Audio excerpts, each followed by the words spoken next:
संघर्ष ही जीवन है। जो मुस्कुरा रहा है उसे दर्द ने पाला होगा, जो चल रहा है उसके पाँव में छाला होगा। बिना संघर्ष के इंसान चमक नहीं सकता, जो जलेगा उसी दिए में उजाला होगा। क्यों बचे संघर्ष से, संघर्ष ही तो जीवन की आत्मा है।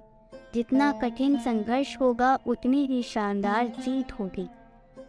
एक बार एक किसान भगवान से बहुत ही नाराज़ हो गया। किसान बहुत मेहनती था, बहुत मेहनत से वह खेतों में अनाज उगाता, उसकी देखभाल करता, पर अक्सर उसकी फसल खराब हो जाती।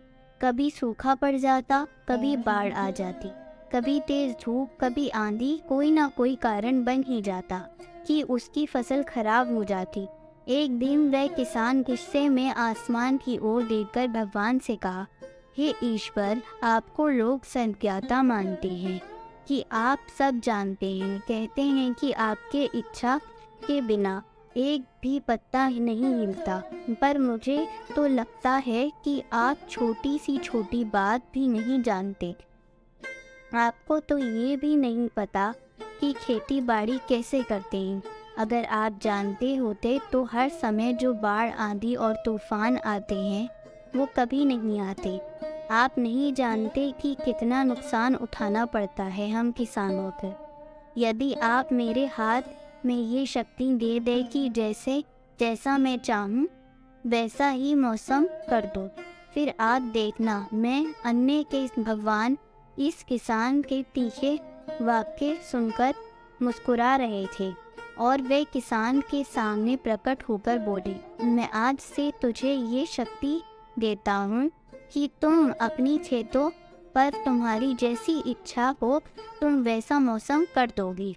मैं बिल्कुल भी दखल नहीं दूंगा, तुम्हारी इच्छा से सब कुछ होगा। किसान बहुत खुश हो गया। किसान ने गेहूं की फसल अपनी खेतों में बोई। जब उसे लगा कि खेतों को धूप चाहिए तो खेतों को धूप मिले, जब पानी बरसना चाहिए तभी पानी बरसा। आंधी, तूफान, बाढ़ कुछ भी उसने अपने खेतों पर आने नहीं दिया। किसान के खेत इस वर्ष ऐसी फसल हुई जैसे कभी नहीं हुई थी। हरी भरी लहलहाती फसल मन ही मन बहुत खुश हो गया और सोचने लगा, अब सबूत के साथ दिखाऊंगा भगवान को कि इसे कहते हैं शक्ति का सही उपयोग। मेरी सफलता देखकर उन्हें अपने नियम ज़रूर बदलने पड़ेंगे। कुछ दिन गुजरे, फसल कटने को तैयार हो गए। किसान बहुत उत्सुकता के साथ फसल को काटने लगा, पर जैसे ही उसकी नज़र गेहूं की बारियों पर गई तो उसने अपना सिर पीट लिया और वह रोने चिल्लाने लगा। गेहूं की एक भी बाली के अंदर गेहूं का दाना नहीं था, सारी बालियां अंदर से खाली थी। किसान बहुत दुखी हो गया। उसने भगवान को रोते हुए फिर पुकारा, हे प्रभु, तुमने ये मेरे साथ क्या किया? क्या तुमने मुझे कोई सज़ा दी? भगवान बोले, पुत्र, ये तो होना ही था। तुमने पौधों को संघर्ष करने का मौका ही कहाँ दिया। ना तो तुमने उन्हें आंधियों से जूझने दिया, न तेज़ बारिश से सहने दिया, ना ही धूप में तपने दिया। एक भी चुनौती का सामना तुमने उन्हें नहीं करने दिया, इसलिए सारे पौधे अंदर से खोखले रह गए।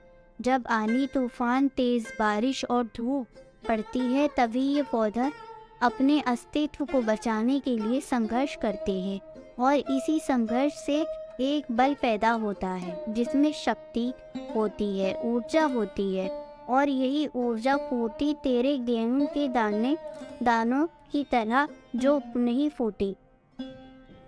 तूने उन्हें कठिन परिस्थितियों से गुजरने ही नहीं दिया जहां उनके अस्तित्व का जन्म होता। सारी बालियां इसलिए खाली हैं, उसमें एक भी गेहूं का दाना इसलिए नहीं है क्योंकि तुमने अपने पौधों को संघर्ष कराया ही नहीं। याद रखिए, स्वर्ण में सविनय आभा तभी आती है जब वह आग में तपने, गलने और हथौड़े से पीटने जैसे संघर्षों से गुजरता है। कोयले का टुकड़ा हीरा तभी बनता है जब वह उच्च दाब और उच्च ताप की मुश्किल परिस्थितियों से गुजरता है। इसी तरह यदि हमारी जिंदगी में कोई संघर्ष ही ना हो, कोई चुनौती ही ना हो, तो हम भी गेहूं की बालियों की तरह खोखले रह जाएंगे। कोई अस्तित्व नहीं होगा हमारा। विपरीत परिस्थितियों, चुनौतियों, समस्याएं हमें और अधिक निखारती हैं। यदि जीवन में कठिन परिस्थितियां और चुनौतियां आए तो घबराना मत, बल्कि सामना करना, विश्वास करना कि आप और अधिक निखर जाओगे और अधिक मजबूत बन जाओगे। किसी ने कितना सही कहा है, जिंदगी जीना आसान नहीं होता, बिना संघर्ष कोई महान नहीं होता। जब तक ना पड़े हथौड़े की चोट, तब तक पत्थर भी भगवान नहीं होता।